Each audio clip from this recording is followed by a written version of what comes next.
coming in at this point in time from Kerala. A 13-year-old boy tragically lost his life after being electrocuted in Kollam. The deceased identified as a class 8 student.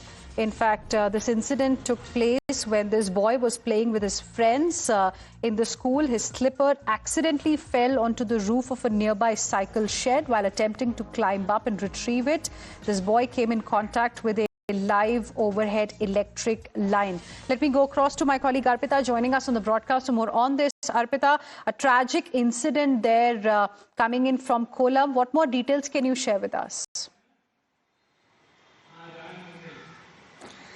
Rightly said, a very tragic incident where a 13-year-old boy, a class 8 standard boy named Midun, has lost his life. This incident happened while he was playing with his friends at around 8:30 a.m. before the school started. In the school premises, he was playing with his friends and accidentally his slipper fell onto the shed in the school premises, a bicycle shed there, and he tried to climb up the shed, and while he was trying to get his slippers, he came in contact with live wire and he got electrocuted.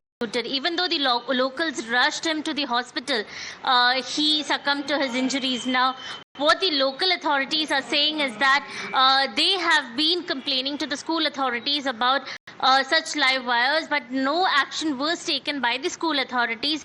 But on the other hand, school authorities have said that they have multiple times given complaint to electricity board and other officials, but they did not fix the issue. So there is a blame game between the authorities and the locals there.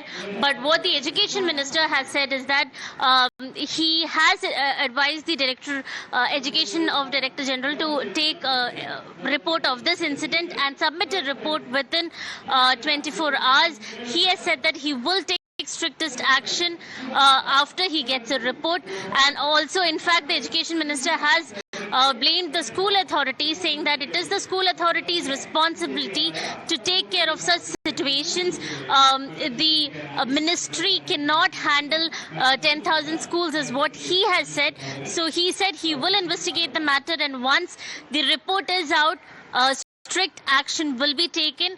But the locals currently, they in fact protested also in front of the school, asking the school authorities, in fact blaming the school authorities for this incident. So very tragic incident. The investigation is underway, and Education Minister has promised strict action against whoever is responsible.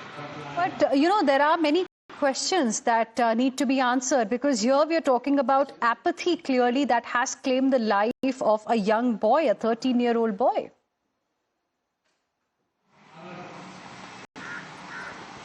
Well, rightly said. So even though the locals are saying that in spite of many parents coming forward and asking school authorities to fix this issue, they are saying that in past also they have asked the school authorities to fix it, because there have been many instances where the wire was seen near the school premises. But the school authorities are saying they couldn't do much because they had informed the electricity board to come and fix this issue. But before anything could happen, Arpita, request you to stay on with us. In fact, we have another